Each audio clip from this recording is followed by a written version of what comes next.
مرحبا بكم. هذا الشيفاي خونا تولد في جبال الهيمالايا وصغرو كامل دوزو كناقص في الجبال وحافظهم حجره بحجره لدرجه ان الجيش الهندي كيستعان به باش يعرف الطرق والمغارات اللي تما. حبيبنا كان كيدبر على مصاريف بمساعده الجيش وفي نفس الوقت كان خدام مرشد للسياح اللي كيجيو تما. وهذا النهار هو خارج مع واحد جروب كانش معاهم واحد البلاره سميتها اولغا. بداو جا معاه في الهضره وعرفها بلغاريه وجات الهند تكمل قرايتها بمنحه دراسيه وملي كملت قرايتها قررت دير جوله سياحيه من بعد ترجع لبلادها. بعد مده وصلوا وبداو كيتسلقوا الجبال توصلوا لواحد الجرف وبداو كيتاملوا فيه. شيفاي بدا كيدردش مع اولغا وكيبان بلي بداو كيطيحوا في بعضياتهم. شويه حتى شيفاي شاف الارض كتشق. هنا هو عيط على صحابو صايبوا الحبل لاحوه ربطوه في الجهه الاخرى وصايبوا زيب لاين والسياح ما فاهمين والو. هادشي كيبان لهم انهيار ثلجي قاصدهم. بدا شيفاي كل مره كيصيفط واحد للجهه الاخرى تبقى هو اولغا لكن الانهيار وصل ليهم. هنا هو جرها من يديها ومشاو دخلوا لواحد الخيمه ضربهم الانهيار وطاحوا من الجرف. قدر شيفاي يربط الخيمه بحبل ولاو معلقين في الحافه. بعد مده اولغا فاقت من الغيبوبه حتى كتلقى رجلها مهرسه وكثر من هادشي معلقه في حافه غارقه بمئات الامتار. ختنا تخلعات وبدات كتغوش لكن شيفاي هدنها ووعدها بلي غيدير كاع اللي في جهده باش يحميها وترجع لبلادها سالمه. حبابنا دوزو الليله تما وغيبان بلي زادوش قربوا من بعضياتهم. وغد لي الصباح جاو قوه الانقاذ عتقوهم. من ديك اللحظه شيفاي ولا بقى بالاولغا بين ما تبرى ليها رجلها والعلاقه بيناتهم كتزيد تطور. ختنا قالت لي يلا معايا لبلغاريا نكملوا حياتنا بجوج لكن شيفاي رفض حيت هو تولد بين الجبال ما يقدرش يعيش برا عليهم وطلبات تبقى معاه هي هنا وحتى هي رفضات حيت عندها عائلتها خاصها تمشي عندهم خصوصا مع اللي مريضه بالقلب. بمعنى ان حبابنا واخا كيبغيو بعضياتهم غيضطروا يتفرقوا في الاخير. دازوا ايام واولغا شافت لي رجلها وهي كتوجد بواليزه ترجع لبلادها عشان طاحت سخفت مشات دوز عند طبيبه لقات راسها حامله. شيفاي فرح بالخبر الا اولغا اللي كانت مصدومه بغات تطيح الجنين حيت ما مستعداش تكون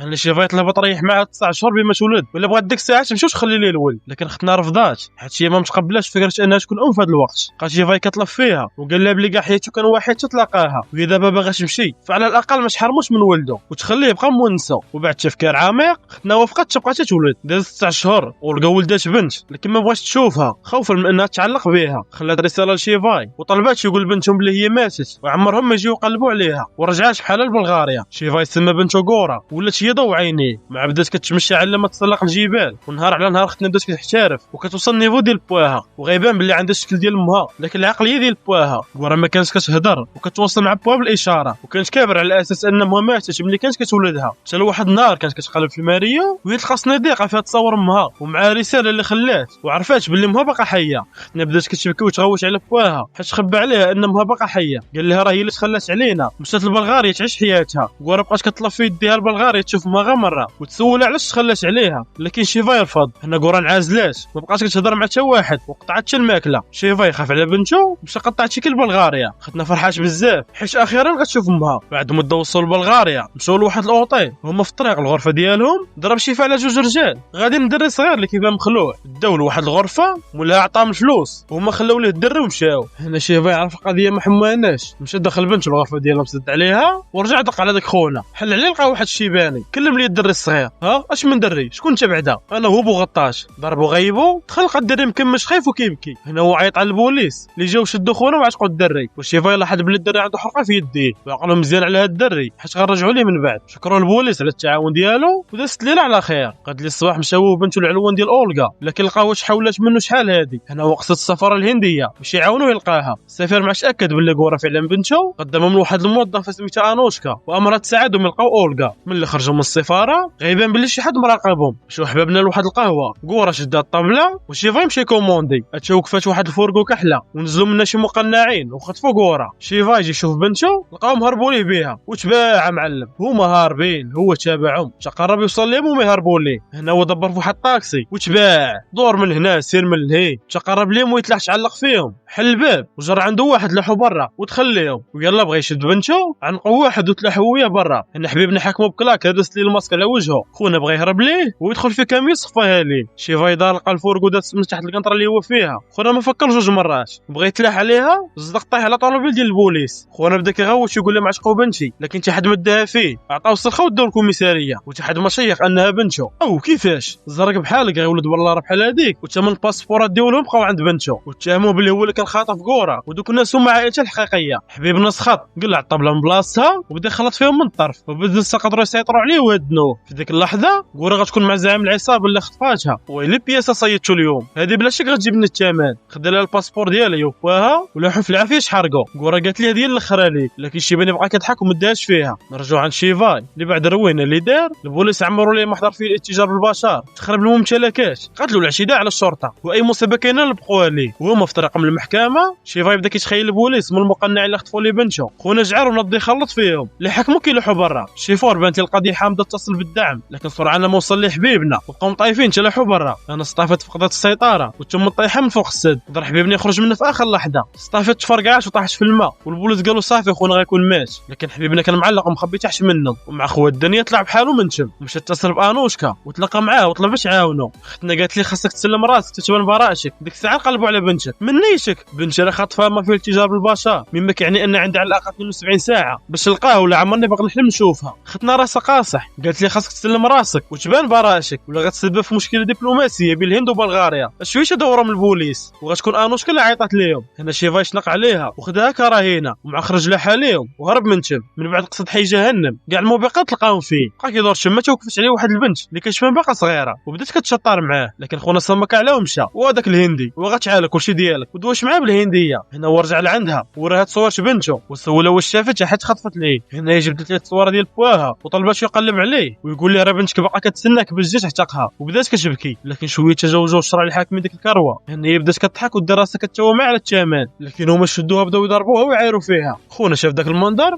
قال بلا شك الا ما عتقش بنته حتى هي غتلاقي نفس المصير وتولي خدامه هنا. قصد دوك الجوج وبدا يخلط فيهم، جاو عنده افراد اخرين من العصابه دغمر والديهم كاملين. ديك اللحظه الزعيم وصلته اخبار ان دعوا مرونه في حي جهنم. هنا هو صفه المساعد ديالو ايفانوفيتش يشوف اش واقع. نرجعوا لعند شيفاي اللي باقي كيسلخ الشماكري اللي شمه. ملي غربلهم كاملين دخلوا واحد العماره لقاها عامره بالدريات، ها اللي مغيبه ها اللي مخدره. هنا هو فيقهم وخرجهم من تم. بعد مده وصل ايفانوفيتش لقى الشله بطين طايحه وغيزيد يتصدم اللي عرف ان شخص واحد اللي دار الروينه. نمشيو عند انوشكا اللي كانت مصدومه من داكشي اللي وقع وكتشكي على بواها. وسرك بنيتي واش انت السيد مخطوفه لي بنته علم الله فين هي وانت جايبه لي البوليس باغا تغبريه؟ شويه سمعت الدقان نضت شحال لقات شيفاي اللي كان جاي مع البنت. قال لها ما كنتيش باغا تعاونيني نلقى بنتي الله يهنيك، لكن ديري خدمتك وعاوني هاد الدريه تلقى بواها خليها ليهم شي من تم. غد لي الصباح خرج السفير الهندي في اللقاء الصحفي وعلى ان شيفاي كان اعتق دري صغير من الاعتداء في الاوتيل، كما انه البارح اعتق بزاف الدريات من مافيا الدعاره اللي كانوا تما مخطوفات وقدروا يرجعوا لعائلاتهم. وطالب الحكومه البلغاريه تقضي عليه التهم حيت هو ماشي مجرم بل بغى غير يلقى بنته قبل ما يفوت الفوت. الاخبار انتشرت في البلاد وشكون غيشوفها؟ اولغا اللي غتكون تزوجت بواحد خونا لاباس عليه ولات عايشه في قصر. ختنا شافت شيفاي عرفت ان كورا بنتها وبدات كتبكي. في البلاصه مشات للسفاره الهنديه وتلاقات بانوشكا. انا انوشكا اتصلت بشيفاي وتلاقاو في واحد المستودع مهجور. علاش عيطتي ليا ما لقيتي شي حاجه؟ والصراحه ديك الحاجه اللي لقاتني وقدمت لي اولغا. خونا شافها سخط 8 سنين وتي غابره حتى دابا عاد تفكرتي بلي عندك بنت؟ جاوبات وانا خليت عندك بنتي امانه لكن انت ودرتيها وبقات كتبكي وطلب فيا لقى بنتهم ويرجعها. هنا انوشكا استدعت واحد الهاكر خدام معاها اللي اخترق السيرفر ديال البوليس وجبد الفيديو ديال شيفاي ملي كان طايف مع خونا وضربو كاميو وقتلو. هنا الهاكر لاحظ بلي الشيفور كان ناوي يضربو بمعنى ان هذه ماشي حادثه بل جريمه قتل. ملي زومو على الشيفور لقاو هو ايفانوفيتش مساعد زعيم العصابه. هنا شيفاي امر الهاكر يشارجي الفيديو، لكن في ذاك اللحظه ايفانوفيتش وصل للكوميساريه وعطى المسؤول على كاميرات المراقبه شي بركه باش يمحي ذاك الفيديو. لكن ملي دخلوا لقاو بلي ديجا شي حد دخل السيرفر. ايفانوفيتش عرف ان شيفاي اللي كيبقشش وامر المسؤول يحضر لي الموقع ديالو. هنا الهاكر تخلع وقال لهم راه حصلنا راهم عرفوا الموقع ديالنا بلاتي غيكونوا قاصديننا. شيفاي سمع فرح امرهم يخرجوا هو يبقى تم. بعد مده وصل ايفانوفيتش مع العصابه دخلوا المستودع يقلبوا، لكن كل مره كيخرج شيفاي يصفي الواحد ويعاود يغبر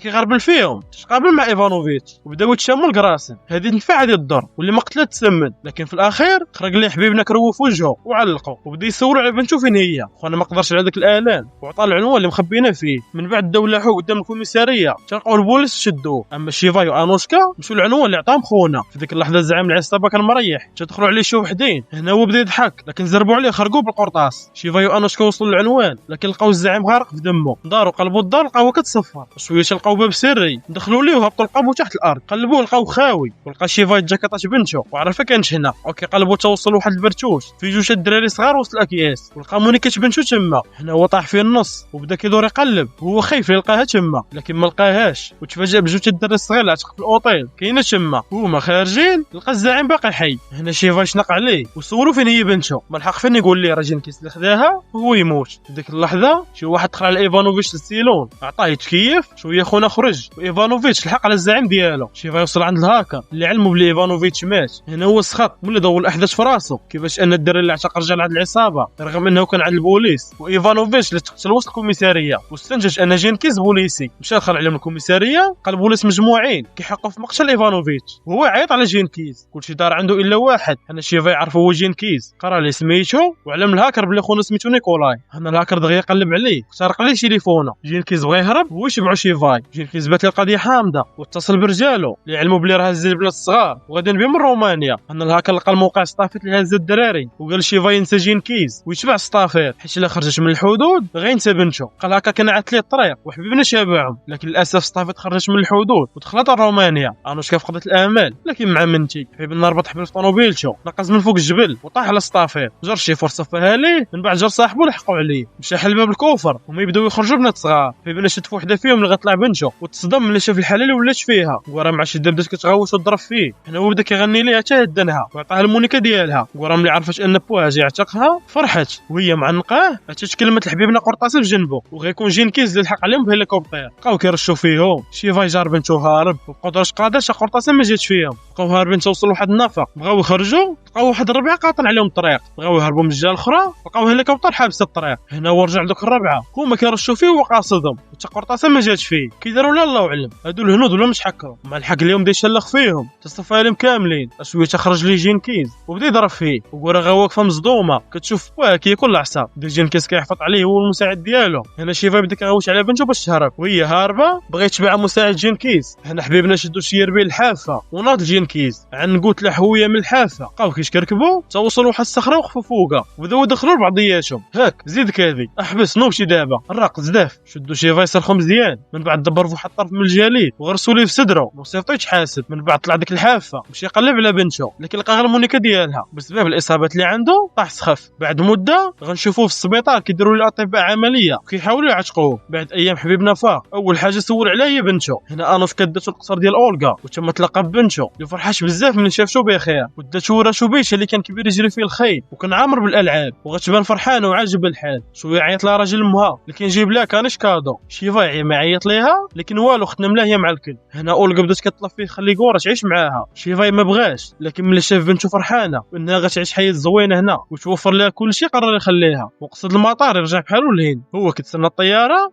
توقفش عليه بنته وبدات كتغوش وتضرب فيه حيت بغا يتخلى عليها. بقى شيفا كيطلب منها السماحه وغيبان بلي كورا باغا تعيش مع بواها. وهنا كنكون وصلنا لنهايه الفيلم ديالنا. ما تنساوش ديروا لايك وشي كومونتير زوين وكثروا من البارطاج مع الاصدقاء، وداك ابوني حمراء تولي بيضاء وفعلوا الجرس باش يوصلكم الجديد. وبالنسبه لصحاب نجم السهره ما نسيتكمش راه كاينه صفحه في فيسبوك اللي تيكلوا في الملخصات. ما تنساوش ضربوا لي على قناتي الثانيه الخاصه بملخص الافلام والابطال الخارقين والخيال العلمي اللي غتلقاو الرابط ديالها في الديسكريبشن. مرحبا بكم عندي في انستغرام، نتلاقاو في فيديو الجاي. تهلاو.